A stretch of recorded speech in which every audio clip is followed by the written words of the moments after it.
अस्सलाम वालेकुम स्टूडेंट्स, उम्मीद है कि आप सब लोग खैरियत से होंगे। आज हमारा लेक्चर नंबर 5। लेक्चर नंबर 4 में हमने टाइप्स ऑफ वेव्स के बारे में कुछ पढ़ा था कि वेव्स की दो टाइप्स होती हैं, मैकेनिकल वेव्स और इलेक्ट्रोमैग्नेटिक वेव्स। तो थोड़ा सा हम ब्रीफली उसको रिव्यू करते हैं। Mechanical waves, the waves which do not require any medium for their propagation are called mechanical waves. इसमें water waves, sound waves, waves produce in spring and waves produce in string. दूसरी तरफ हमने पढ़ा था electromagnetic waves. तो electromagnetic waves क्या होती हैं? The waves which do not require any material medium for their propagation are called electromagnetic waves. For example television waves, radio waves, X rays और हीट वेव्स और लाइट वेव्स। उसके बाद फिर हमने मैकेनिकल वेव्स की टाइप्स पढ़ी थी। Mechanical waves की टू टाइप्स होती हैं, लॉन्गिट्यूडनल वेव्स और ट्रांसवर्स वेव्स। तो प्रीवियस लेक्चर में हमने डिस्कस किया था ट्रांसवर्स वेव्स को, लॉन्गिट्यूडनल वेव्स को। The waves in which the vibratory motion of particles of medium is back and fourth along the direction of propagation of waves. The waves in which the vibratory motion of particles of medium is back and forth की जगह आप parallel भी लिख सकते हैं, back and forth along the direction of propagation of waves। और उसकी example थी sound waves and waves produced in slinky spring when move horizontal। आज हमने मैकेनिकल वेव्स की दूसरी टाइप पढ़नी है, और उस टाइप का नाम है transverse waves.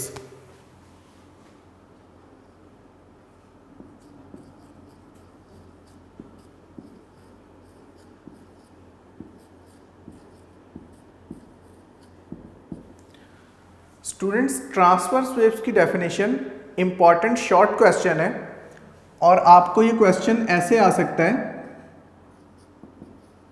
Differentiate between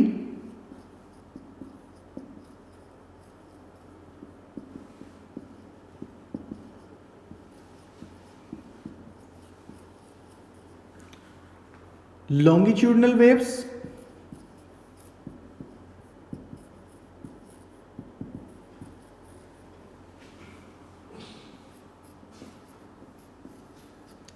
and transverse waves।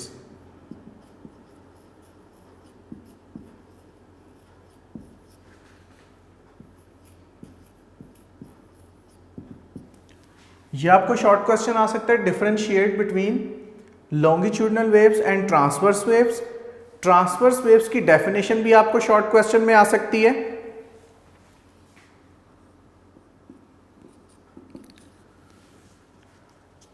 आज हम थॉरली स्टडी करेंगे ट्रांसवर्स वेव्स को।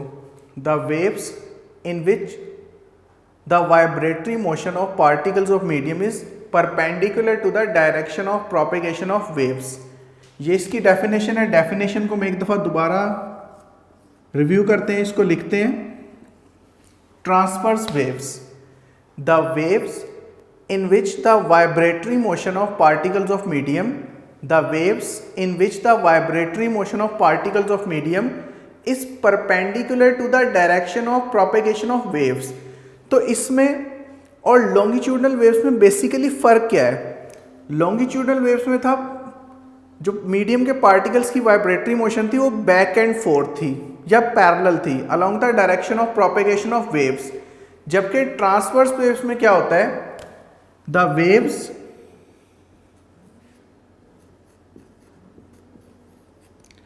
इन which the vibratory motion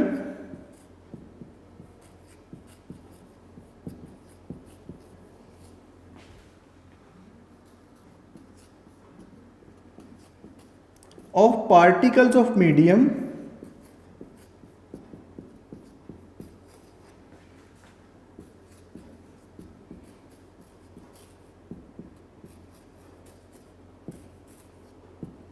is back and forth is perpendicular।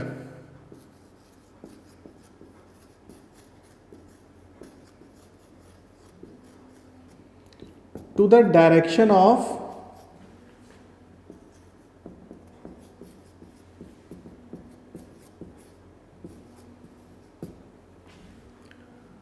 propagation of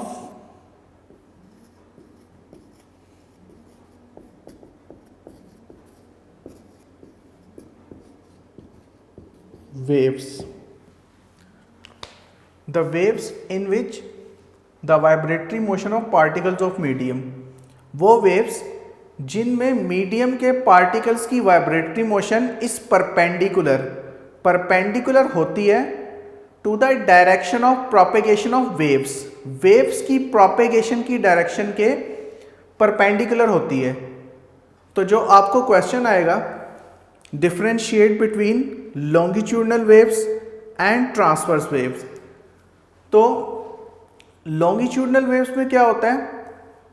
in longitudinal waves the vibratory motion of particles of medium, the vibratory motion of particles of medium is back and forth और parallel to the direction of propagation of waves. और transverse waves में क्या है? The waves in which the vibratory motion of particles of medium, the waves in which the vibratory motion of particles of medium के particles की vibratory motion होती है, इस perpendicular to the direction of propagation of waves की direction के perpendicular होती है। इन waves को कहा जाता है ट्रांसवर्स वेव्स। तो स्टूडेंट्स, अब हम इसको डायग्राम के साथ एक्सप्लेन करते हैं ट्रांसवर्स वेव्स को। एक्सप्लेनेशन इसकी,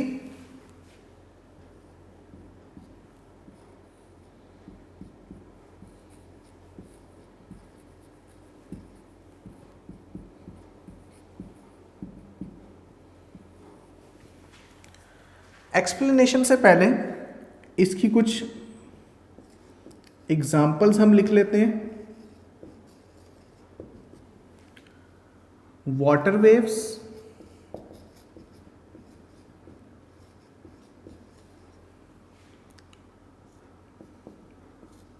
एंड वेव्स प्रोड्यूस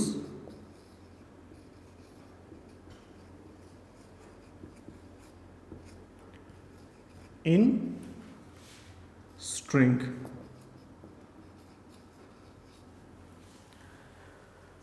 एग्जाम्पल्स में वाटर वेव्स और वेव्स प्रोड्यूस्ड इन स्ट्रिंग, पानी में पैदा होने वाली वेव्स और जो रस्सी में स्ट्रिंग में पैदा होती हैं वो वाली वेव्स। इसके अलावा स्लिंकी स्प्रिंग को जब अप एंड डाउन मूव करते हैं उसके अंदर भी ट्रांसवर्स वेव्स जनरेट होती हैं। तो बेहतर है कि आप ये एग्जाम्पल भी लिख लें, waves produced in slinky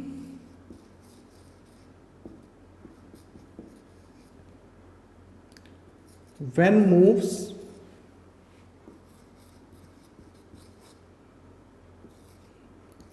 up and down।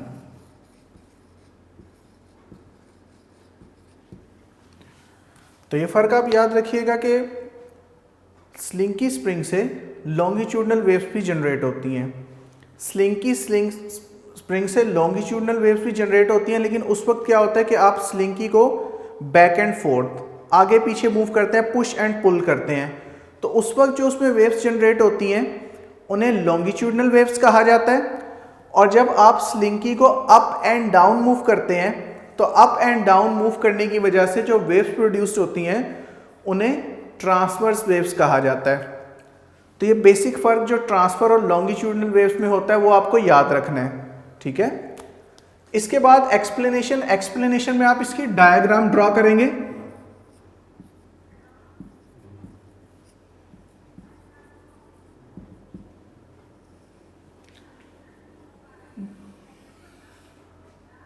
ये आपके पास एक slinky spring,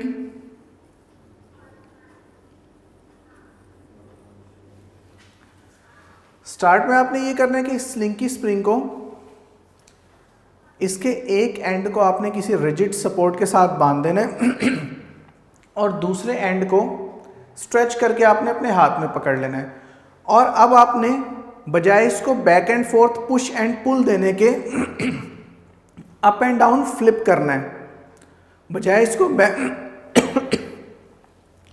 back and forth push and pull करने के अप एंड डाउन इसको फ्लिप करना है, अप एंड डाउन मूव करना है।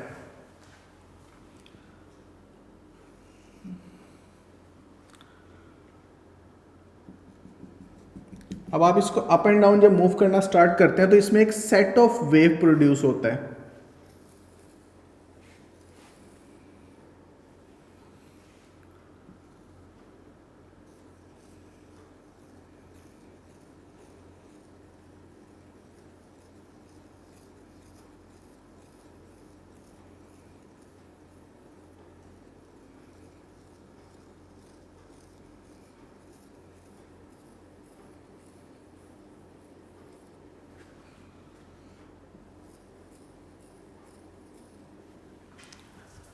जब आप इस स्लिंकी स्प्रिंग को एक एंड को फिक्स करके दूसरे एंड को आप स्ट्रेच करके इसको regular up and down flip करना शुरू करते हैं तो इसमें एक सेट ऑफ वेव होता है कंसेक्टिवली क्रस्ट एंड ट्रफ की शक्ल में। यानी कि जो ट्रांसवर्स वेव्स है कंसेक्टिवली एक क्रस्ट और ट्रफ की शक्ल में प्रोड्यूस होती हैं। इसके क्रस्ट और ट्रफ बनते हैं। अब क्रस्ट क्या चीज़ है, ट्रफ क्या चीज़ है, ये डेफिनेशन हम पहले करते हैं क्योंकि ये शॉर्ट क्वेश्चन के लिए बहुत इंपॉर्टेंट है। डिफाइन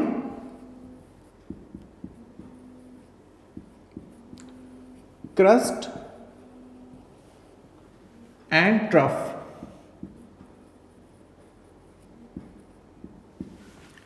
जब आपने इसको regular up and down move करना स्टार्ट किया, स्ट्रिंग को रेगुलरली इसको स्प्रिंग को अप एंड डाउन मूव करना स्टार्ट किया तो इसकी वजह से अप एंड डाउन मूवमेंट की वजह से स्प्रिंग के पार्टिकल्स में डिस्टर्बेंस क्रिएट होती है और डिस्टर्बेंस की वजह से इसमें ट्रांसवर्स वेव सेटअप हो जाती हैं। ट्रांसवर्स वेव सेटअप हो जाती हैं और ट्रांसवर्स वेव्स ऑल्टरनेटिवली क्रस्ट और ट्रफ की शक्ल में होती है। क्रस्ट और ट्रफ क्या होता है इसको हम प्रॉपर्ली डिफाइन करेंगे। और ये ट्रांसवर्स वेव्स अपने सोर्स से दूसरे एंड फिक्स्ड एंड की तरफ मूव करना स्टार्ट करती हैं, फिक्स एंड की तरफ मूव करना स्टार्ट करती हैं और मीडियम के पार्टिकल्स की vibratory motion direction of propagation of waves के परपेंडिकुलर कैसे होती है ये हम पहले देखते हैं। ये देखें, हमारे हाथ की vibratory motion up and down है, यानी कि मीडियम के particles up and down move कर रहे हैं। The vibratory motion of particles of medium is up and down movement, जबकि वेव्स की डायरेक्शन अपने सोर्स से फिक्स्ड एंड की तरफ है। This is the direction of vibratory motion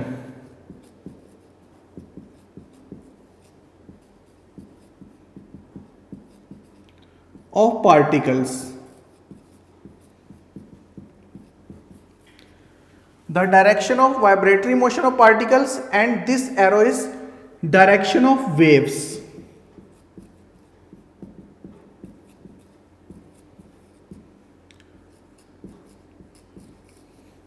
This is the direction of waves.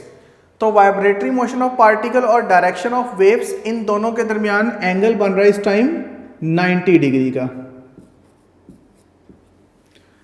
इन दोनों के दरमियान एंगल बन रहा है 90 डिग्री का। इसी मुनासबत से इन्हें ट्रांसवर्स वेव्स कहा जा रहा है। The waves in which the vibratory motion of particles of medium is perpendicular to the direction of propagation of waves. The waves in which the vibratory motion of particles of medium is perpendicular to the direction of propagation of waves. क्योंकि medium के particles की vibratory motion up and down है और direction of propagation of waves अपने source से fixed end की तरफ यानी कि लेफ्ट टू राइट है। तो अप एंड डाउन और फॉरवर्ड डायरेक्शन में एंगल बन रहा है 90 डिग्री का। इस वजह से इन्हें ट्रांसवर्स वेव्स कहा जाता है कि इनमें मीडियम के ज़र्रात की, मीडियम के पार्टिकल्स की vibratory motion direction of propagation of waves के परपेंडिकुलर होती है। अब हम डिफाइन करेंगे क्रस्ट और ट्रफ को। सबसे पहले हम डिफाइन करेंगे जी क्रस्ट को। The parts of waves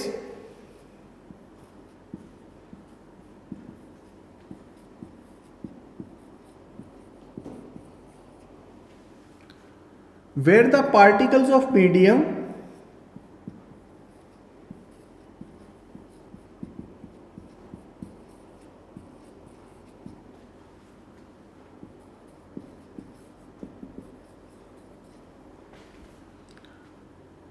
are above from mean position, from the mean position.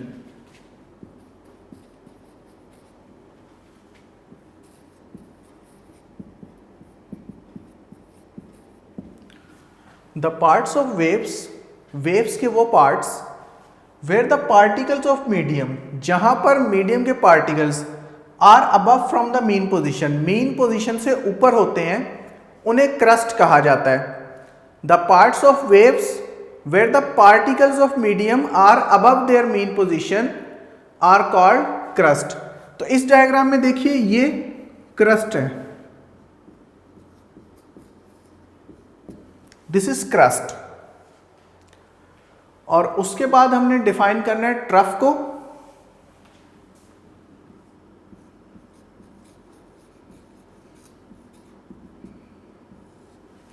The parts of waves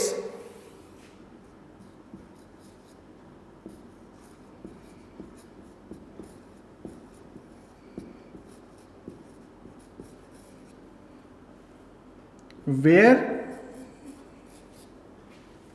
the particles of medium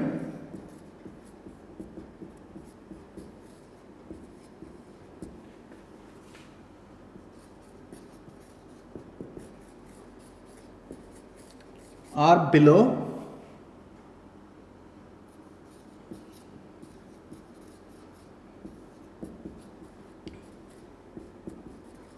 from the mean position.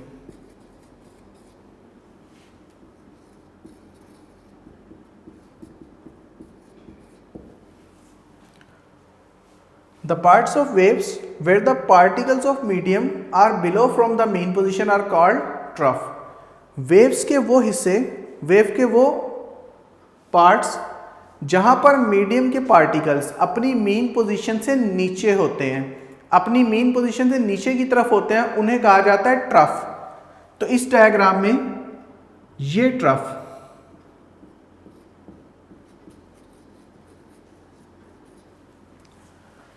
तो ये आपने बहुत ध्यान से डेफिनेशन याद करनी है, एक शॉर्ट क्वेश्चन याद करना है।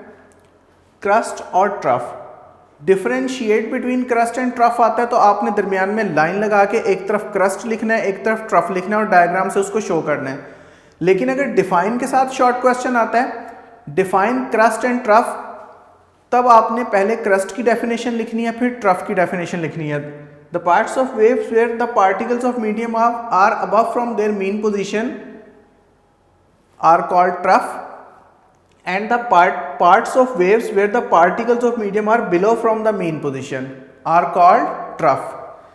तो ये हो गया जी क्रस्ट, ये ट्रफ। क्रस्ट और ट्रफ की डेफिनेशन करने के बाद हमने डेफिनेशन करनी है जी वेवलेंथ।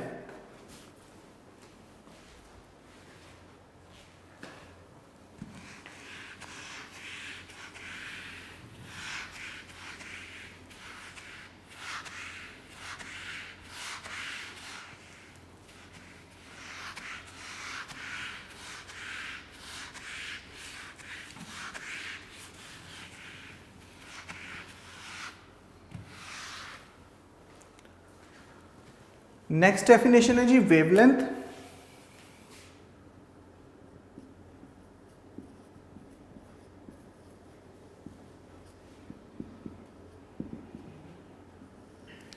और स्टूडेंट्स इस चीज में भी आपने फर्क रखना है कि लॉन्गिट्यूडनल वेव्स में वेवलेंथ की डेफिनेशन कुछ और होती है, ट्रांसवर्स वेव्स में वेवलेंथ की डेफिनेशन कुछ और होती है।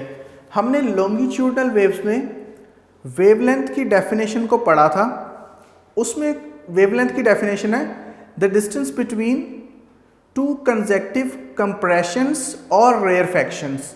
दो कंसेक्टिव कंप्रेशंस या रेयरफैक्शन के दरमियान जो डिस्टेंस होता है उसको कहा जाता है वेवलेंथ ऑफ लॉन्गिट्यूडनल वेव्स। जबकि ट्रांसवर्स वेव्स में इसकी डेफिनेशन थोड़ी डिफर करेगी। यहाँ पर कंप्रेशन और रेयरफैक्शंस नहीं होते, यहाँ पर क्रस्ट और ट्रफ होते हैं। तो फिर इसकी डेफिनेशन आप ऐसे करेंगे, द डिस्टेंस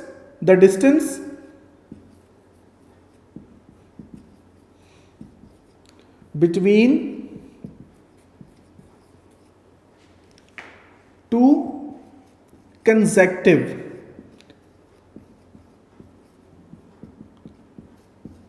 कंसेक्टिव का मतलब होता है जी साथ वाले या के बाद दिख रहे, मतलब एक क्रस्ट आ रहा है तो उससे अगला क्रस्ट लेंगे, या एक ट्रफ आ रहा है तो उससे अगला ट्रफ। इस तरीके से आपने इसकी डेफिनेशन करनी है। The distance between two consecutive crests और ट्रफ्स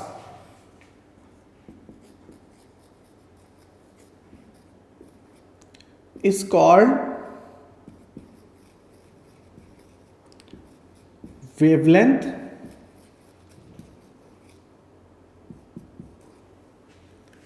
of transverse waves।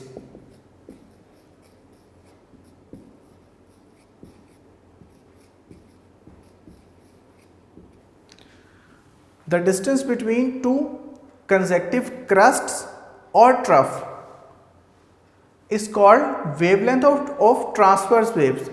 दो कंसेक्टिव क्रस्ट के दरमियान या दो कंसेक्टिव ट्रफ के दरमियान जो डिस्टेंस होता है उसको ट्रांसवर्स वेव्स की वेवलेंथ कहा जाता है। दो कंसेक्टिव क्रस्ट या ट्रफ के दरमियान जो डिस्टेंस होता है उसको ट्रांसवर्स वेव्स की वेवलेंथ कहा जाता है। इसी तरह अगर आपसे लॉन्गिट्यूडनल वेव्स की वेवलेंथ का क्वेश्चन पूछा जाए तो the distance between two consecutive compressions और rarefactions is called wavelength of longitudinal waves. और लॉन्गिट्यूडनल वेव्स को कंप्रेशनल वेव्स भी कहा जाता है।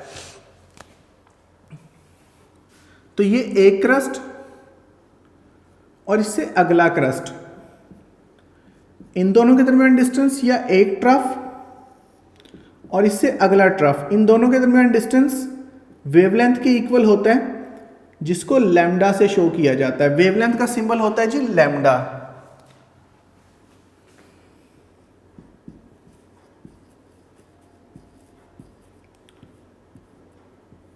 इस तरह से आपने इसका सिंबल लिखना है। और एक क्रस्ट और एक ट्रफ को कंप्लीट करने से एक वेव प्रोड्यूस होती है, यानी कि ये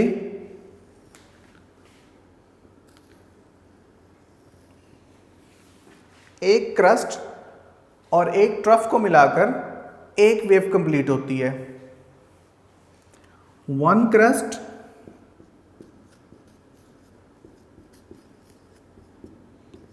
and trough forms a complete wave।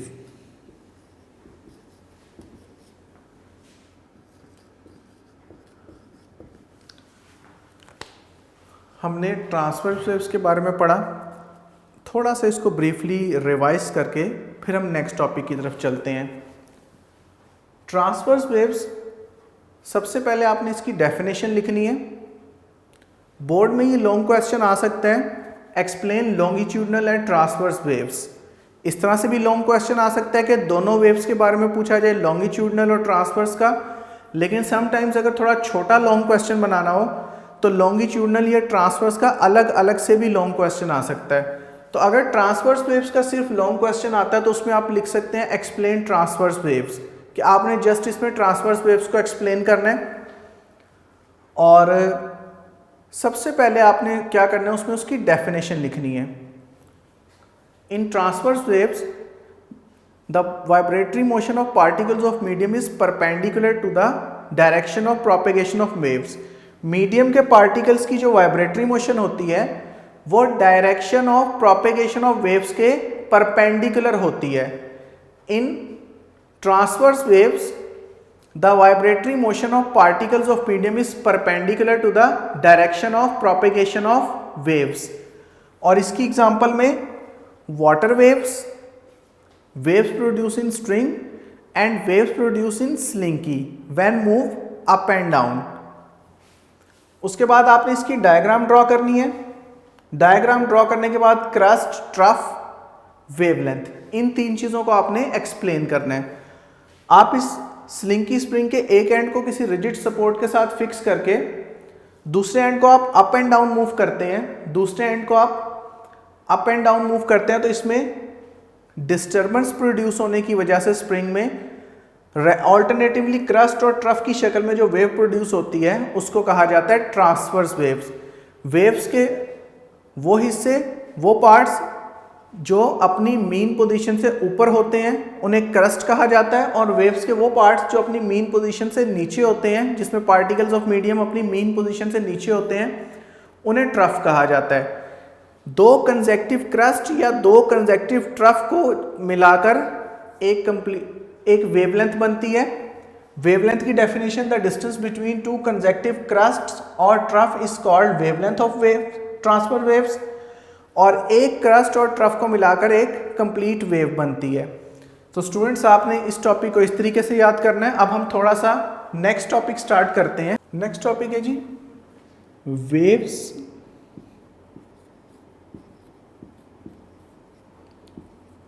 As carrier of energy.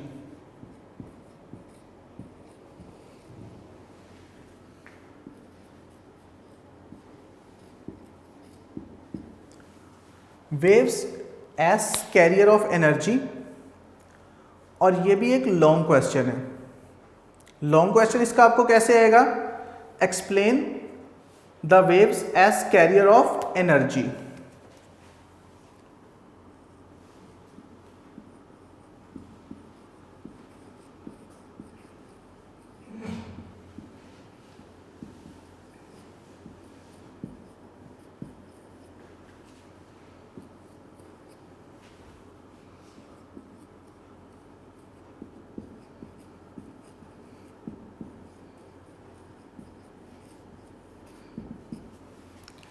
Explain the waves as carrier of energy.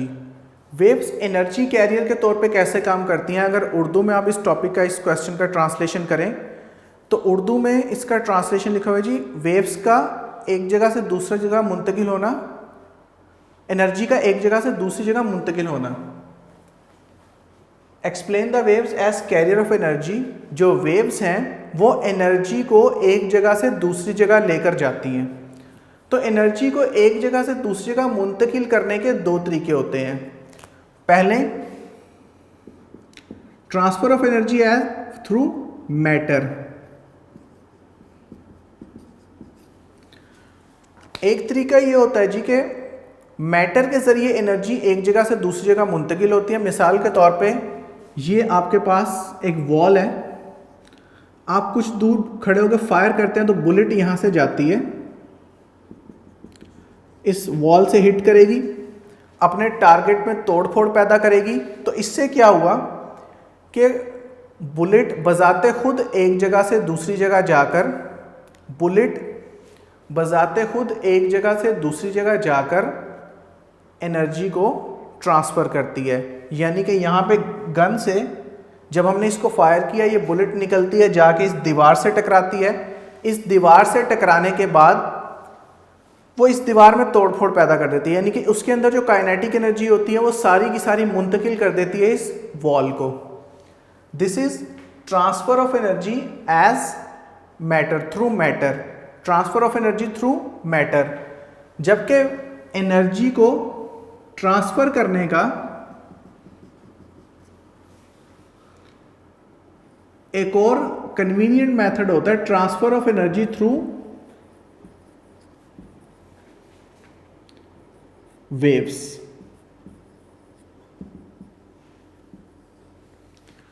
Waves के जरिए एनर्जी का एक जगह से दूसरी जगह मुंतकिल होना। वेव्स के जरिए एनर्जी का एक जगह से दूसरी जगह मुंतकिल होना। इसके लिए हम दो एक्टिविटीज पढ़ेंगे जो कि पहले भी आपने पढ़ी हैं, एक्टिविटी 1 और एक्टिविटी 2। ये पहले भी हमने वेव मोशन को एक्सप्लेन करने के लिए पढ़ी है, इसको हम एक दफ़ा दोबारा एलैबोरेट करते हैं। उस वक्त हम वेव मोशन को उससे स्टडी कर रहे थे। अब वेव्स कैसे एक जगह से दूसरी जगह एनर्जी लेकर जाती हैं, अब हमने उसको एक्सप्लेन करना है। वेव्स कैसे एनर्जी को एक जगह से दूसरी जगह लेकर जाती हैं, हमने यहाँ पर ये एक्सप्लेन करना है। इसके लिए आप क्या करें कि एक ट्रे में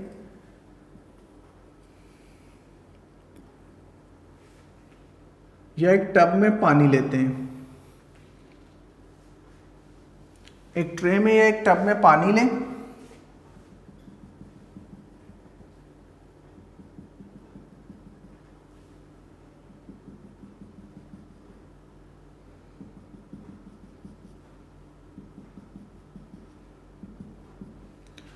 और इसको एक सिरे पर इसके पेंसिल को वर्टिकली फ्लिप करना शुरू कर दें, ऊपर नीचे वाइब्रेट करना शुरू कर दें। एक टब या ट्रे में पानी लेकर इसके एक सिरे को, इसके एक एंड को ऊपर नीचे वाइब्रेट करना शुरू कर दें। इसके एक एंड को ऊपर नीचे, एक एंड से इस पेंसिल को ऊपर नीचे वाइब्रेट करना शुरू कर दें, तो आप देखेंगे कि यहाँ पर पानी में मीडियम के पार्टिकल्स में डिस्टर्बेंस होती है, जिस डिस्टर्बेंस की वजह से मीडियम के पार्टिकल्स अपनी मीन पोजीशन के ऊपर नीचे वाइब्रेट करते हैं, अपनी मीन पोजीशन के ऊपर नीचे वाइब्रेट करते हैं। और जब मीडियम के पार्टिकल्स अपनी मीन पोजीशन के ऊपर नीचे वाइब्रेट करते हैं, तो इस वाइब्रेट करने से क्या होता है कि जो आपके हाथ की मस्कुलर एनर्जी होती है, ये इन वेव्स के ज़रिए ट्रांसफ़र होती है अपने सोर्स से दूसरे एंड तक। यानी कि वेव्स एनर्जी को यहां अपने सोर्स से दूसरे सिरे तक लेकर जाती हैं। जब आप इस पेंसिल को ऊपर नीचे वाइब्रेट करते हैं, इस पेंसिल के ऊपर नीचे वाइब्रेट करने से मीडियम के पार्टिकल्स में एक डिस्टर्बेंस प्रोड्यूस होती है, और मीडियम में के पार्टिकल्स में डिस्टर्बेंस प्रोड्यूस होने की वजह से मीडियम के पार्टिकल अपनी मीन पोजीशन के ऊपर नीचे वाइब्रेट करते हैं, और आपके हाथ की मस्कुलर एनर्जी, जो आप अपने हाथ की मस्कुलर एनर्जी इसको दे रहे हैं, वो मस्कुलर एनर्जी वेव्स के ज़रिए एक सिरे से दूसरे सिरे को मुंतकिल हो जाती है, वेव्स के ज़रिए एक सिरे से दूसरे सिरे तक चली जाती है। तो इसके कुछ फासले पर आप एक रबड़ का पीस रख दें, रबड़ का कॉर्क रख दें, तो आप देखेंगे कि जब वेव्स इस कॉर्क में से पास करती हैं, जब वेव्स इस कॉर्क में से पास करती हैं, तो वेव कॉर्क अपनी मीन पोजीशन के ऊपर नीचे वाइब्रेट करता है, लेकिन अपनी जगह छोड़कर आगे पीछे नहीं होता। यानी कि अपनी जगह छोड़कर वेव्स के साथ आगे नहीं जाता, सिर्फ अपनी मीन पोजीशन के ऊपर नीचे वाइब्रेट करता है। तो यहाँ से फिर हमने ये कंक्लूजन निकाला, यहाँ से हमने ये रिजल्ट निकाला कि जब वेव्स के ज़रिए एनर्जी एक जगह से दूसरी जगह ट्रांसफ़र होती है, तो उसमें सिर्फ वेव्स के ज़रिए एनर्जी ट्रांसफ़र होती है, जबकि मीडियम के पार्टिकल्स अपनी जगह छोड़कर आगे पीछे नहीं जाते। मीडियम के पार्टिकल जस्ट अपनी मीन पोजीशन के ऊपर नीचे वाइब्रेट करते हैं। मीडियम के पार्टिकल्स जस्ट अपनी मीन पोजीशन के ऊपर नीचे वाइब्रेट करते हैं। इसी तरह दूसरी एक्टिविटी में अगर हम देखें,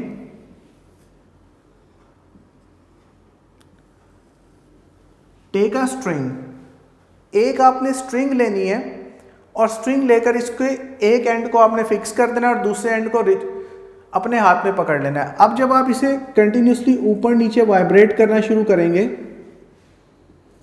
जब आप इसे ऊपर नीचे वाइब्रेट करना शुरू करेंगे, तो इसमें भी डिस्टर्बेंस की वजह से वेव्स का एक सेट प्रोड्यूस होगा, वेव्स प्रोड्यूस होंगी क्रस्ट एंड ट्रफ की शक्ल में, और ये आपके हाथ की मस्कुलर एनर्जी लेकर, ये आपके हाथ की मस्कुलर एनर्जी लेकर एक सिरे से दूसरे सिरे तक जाएंगी। यानी कि आपने जो इसको मस्कुलर एनर्जी दी, उससे क्या होता है कि आपके हाथ की एनर्जी मीडियम के पार्टिकल्स को ट्रांसफ़र होती है। हर एक पार्टिकल अपने से अगले पार्टिकल को एनर्जी ट्रांसफ़र करता है।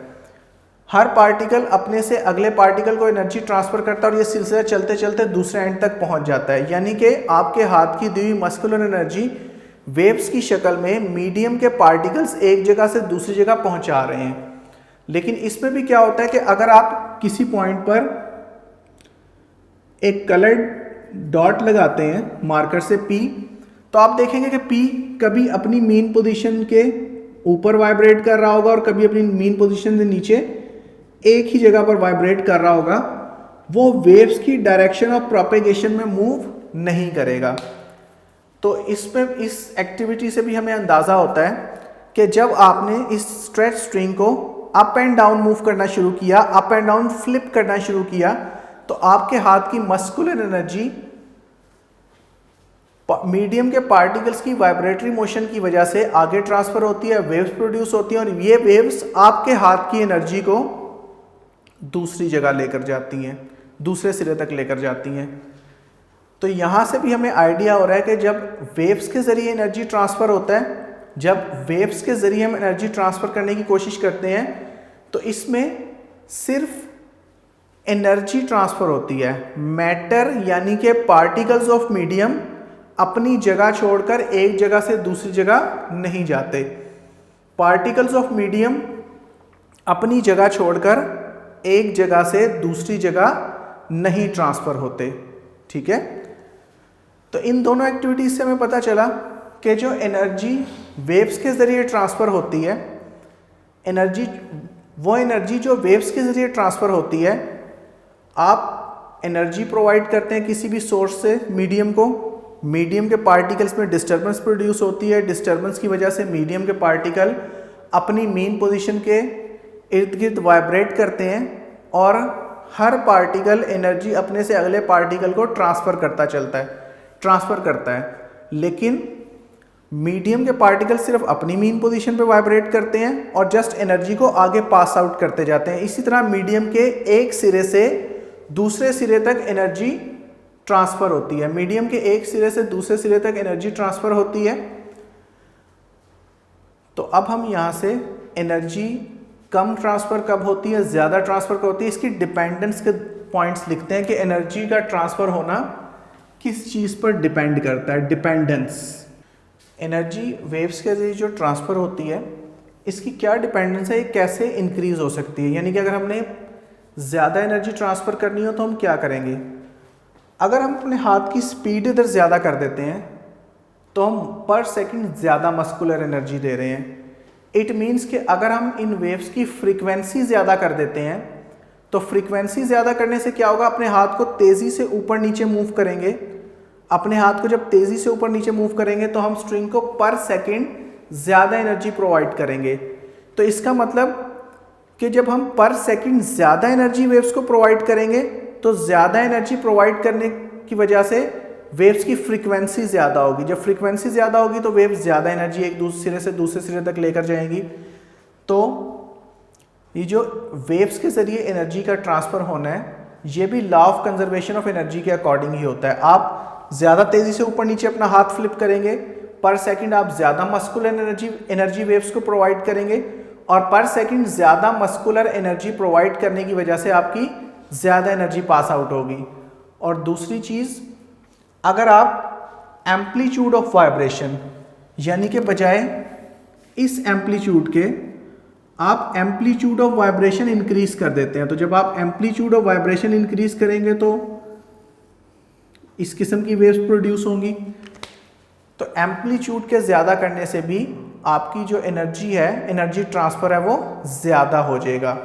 तो एनर्जी ट्रांसफ़र थ्रू वेव्स दो चीज़ों पर डिपेंड करता है, एम्पलीट्यूड ऑफ वाइब्रेशन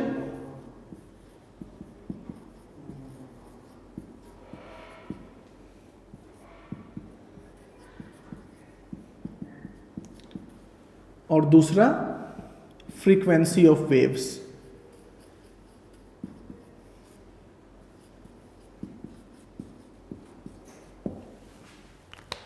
तो स्टूडेंट, ये हमारा आज का लेक्चर था जिसमें हमने दो टॉपिक स्टडी किए हैं, एक ट्रांसवर्स वेव्स का और एक waves as carrier of energy. तो मुझे उम्मीद है कि आपको ये समझ में आ गया होगा सारा और आप इसको लेक्चर ये देखने के बाद, लेक्चर लेने के बाद इसको थॉरली बुक से स्टडी करेंगे, और थॉरली जब इसको आप बुक से स्टडी करेंगे तो आपको ये सारी स्टोरी समझ में आ जाएगी कि आज हमने क्या पढ़ा है, इसको कैसे करना है, लॉन्ग एंड शॉर्ट जिस हवाले से आपको बताया गया उससे आपने याद करना है। और आखिर में मैं थोड़ा सा मैसेज आपको देना चाहूँगा कि स्टूडेंट्स आजकल आप घरों में हैं, और घरों में ज़ाहिर है सारा दिन आपका पेरेंट्स से इंटरेक्शन होता है, तो कुछ पेरेंट्स इस बात से परेशान हैं कि बच्चे घर में पढ़ते नहीं हैं, बच्चे घर में बात नहीं सुनते।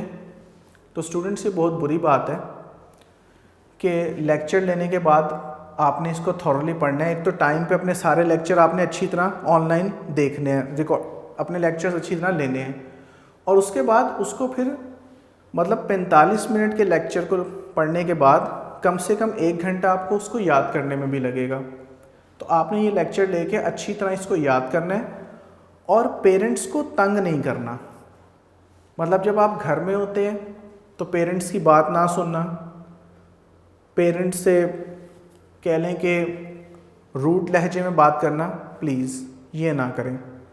इस वक्त हम घरों में हैं, और घरों में पेरेंट्स के साथ मिल के उनके कामों में हाथ भी बटाएं, उनकी बात भी सुने और अच्छे तरीके से अपनी स्टडीज़ को भी फोकस करें।